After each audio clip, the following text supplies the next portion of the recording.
En esta presentación hablaremos de la simulación del efecto de una órtesis de tobillo y pie para limitar la inversión y versión de tobillo. Esta simulación se hace en la interfaz de OpenSim partiendo de un modelo esquelético que nos permite, mediante varias métricas, evaluar la situación particular. Respondiendo a la problemática 1, se evalúa el efecto de la inclinación de la plataforma en el riesgo de la lesión.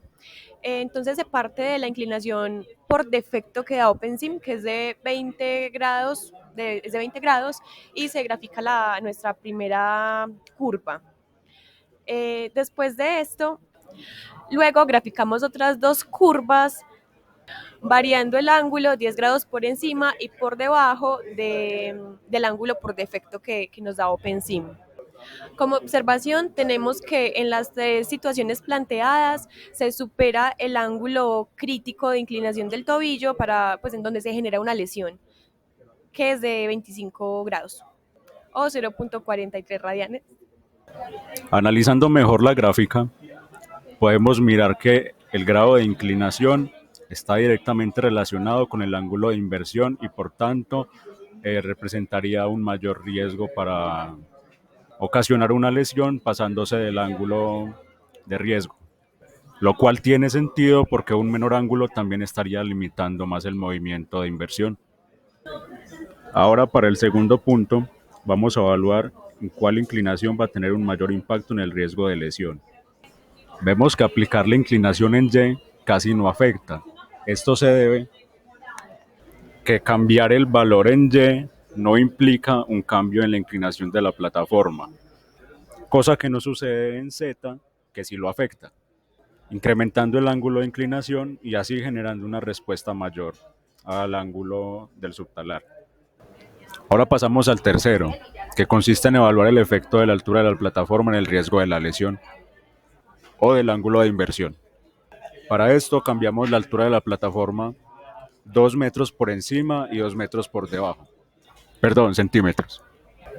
Miramos entonces que el comportamiento de las diferentes gráficas no es muy diferente. Todas alcanzan un valor de ángulo máximo muy similar a una tasa de crecimiento o comportamiento muy similar. Esto nos dice que el efecto de la altura puede no influir en el ángulo de lesión o bien que los cambios que aplicamos no fueron significativos para que fuera influyente. Ahora pasamos a mirar el efecto del ángulo de flexión plantar en el riesgo de la lesión. Para esto evaluamos en el ángulo por defecto en 20 y utilizando 20 grados más y 20 grados menos de este ángulo.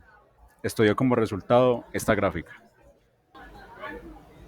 Entonces miramos que el pie extendido y flexionado presentan una mayor variación de ángulo que estando en la posición determinada del modelo. Esto puede deberse a que en estas posiciones el pie está más inestable y por lo tanto es más susceptible a un cambio de ángulo en la articulación. Para la evaluación de las siguientes problemáticas, se trabajan las simulaciones sobre un modelo que posee un dispositivo ortésico en la articulación en cuestión. La idea principal será analizar qué efectos tiene este dispositivo sobre el movimiento del tobillo en esta situación particular. Para este quinto punto vamos a evaluar el comportamiento de la órtesis variando su rigidez, por lo que tendremos una órtesis de tipo suave y otra de tipo rígido. La órtesis. Este dispositivo insertado trae una configuración de rigidez por defecto de 10.000 newtons sobre metro.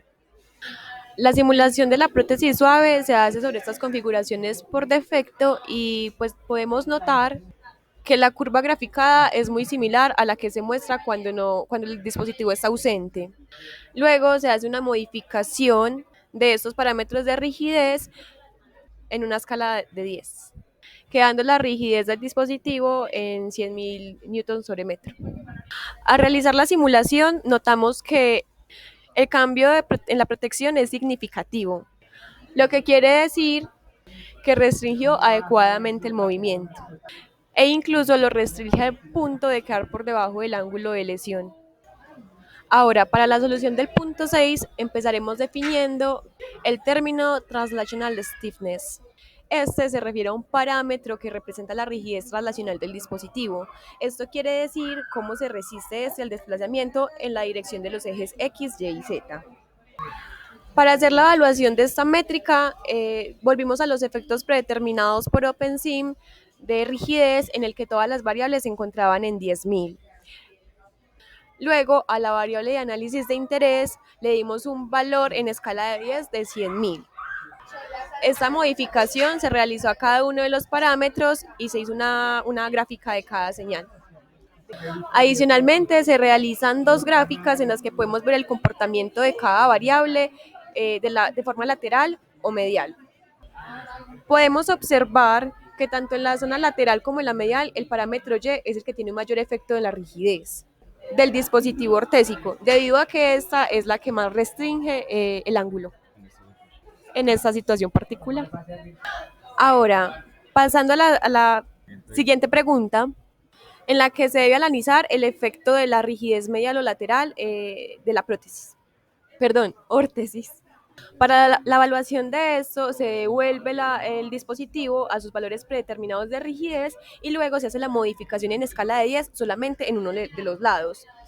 En la gráfica podemos observar cómo se ve la simulación de cada una de las partes de la órtesis. Notamos entonces, según la gráfica, que no hay un cambio significativo en el comportamiento del ángulo. Este comportamiento también podemos apreciarlo en estas gráficas en las que ya se puede ver qué tan similar es el comportamiento. En el séptimo punto, deberemos evaluar cómo se comporta la órtesis de manera eficiente, teniendo en cuenta otros dos factores, además de la rigidez que ya habíamos evaluado.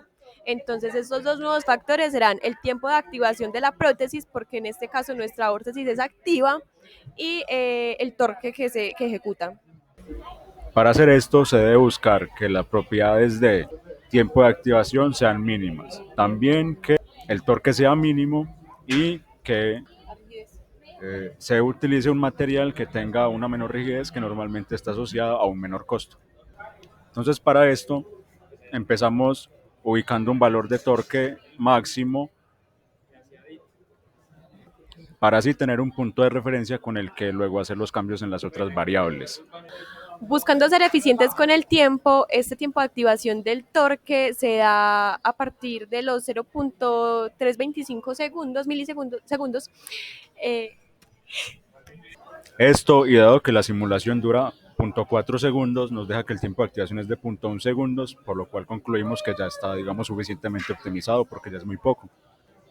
A partir entonces de estos parámetros nos sale el primer valor de la gráfica, que es la parte roja, que es la gráfica no optimizada. Con esto vemos que la curva supera también el ángulo de lesión, por lo tanto debemos modificar los parámetros para que la órtesis pueda no superarlo. Al tener el tiempo en una optimización ideal, procedemos a hacer cambios en la rigidez del material y en el torque realizado por el dispositivo. Inicialmente cambiamos los valores del torque a un 0.4, a una capacidad de 0.4. Ahora, teniendo el tiempo y el torque definido, procedemos a cambiar los valores de rigidez. Para esto empezamos a darle cantidades arbitrarias y a partir de gráficas analizar cómo se comportaba.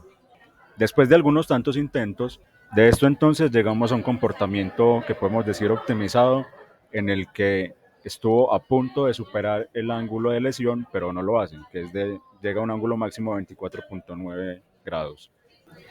Para alcanzar este valor de casi 25 grados, se realizan modificaciones en las métricas XY, tanto medial como lateral, llegando a una configuración final de 60.000 y 60.500 en X y Y respectivamente, para ambas caras. También para esto dejamos el parámetro Z en 10.000, teniendo en cuenta que al hacer el dispositivo ortésico en una impresión 3D va a dar una resistencia en dos de las direcciones o ejes. Ahora vamos a seguir a un simulado en la aplicación Fusion. Para esto debemos especificar dos parámetros. El primero va a ser los constraints y el segundo va a ser la fuerza. Entonces empecemos a decir cómo calculamos la fuerza. El modelo partía de un sujeto que tiene una masa de 75 kilogramos. También de la simulación en OpenSim podemos sacar de ahí datos como la altura de caída, que es de 0.5 metros, el tiempo de caída y la aceleración, que en nuestro caso sería la gravedad de 9.8. Luego, aplicando ecuaciones de energía, llegamos a concluir que la magnitud de la fuerza es de 733.7 newtons. Ahora, respecto a la dirección de la fuerza, esta va a tener la misma dirección o el mismo ángulo de inclinación que la plataforma en la que cae el sujeto. Luego, entonces, esta fuerza se aplica en un sitio similar a donde se aplica en el programa de OpenSim, que entonces daría cercano al talón. Ahora, para la ubicación de los constraints, primeramente se restringe toda la parte superior. Ahora, teniendo restringida la parte superior del dispositivo, procedemos a restringir también las caras superiores de la parte inferior. Ubicamos las restricciones de esta manera debido a que el movimiento que nos interesa es el que sea alrededor de la articulación del tobillo. Estos parámetros aplicados nos arrojan el resultado que se puede ver en pantalla, en el que se observó un factor de seguridad realmente bajo. Por tanto, podríamos decir que la órtesis no es lo suficientemente segura para la situación planteada en el programa.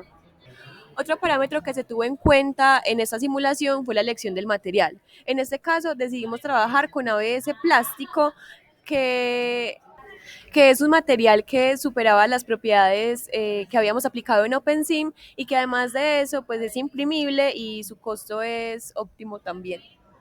Con esto damos paso a la pregunta número 9. Entonces, ¿cómo podría modificarse el CAD de la vórtesis en Fusion de manera que se pueda analizar los elementos del bushing incluidos en OpenSim? Esto tiene que ver con cómo se distribuye la rigidez en los diferentes ejes. Por tanto, nosotros pensamos que la manera en la que se pueda cambiar el CAD sería modificando la geometría de tal manera que donde se aplican los constraints, parte de la distribución de los esfuerzos pueda darse de manera parcial en los diferentes ejes. Con esto damos por finalizada nuestra presentación. Gracias.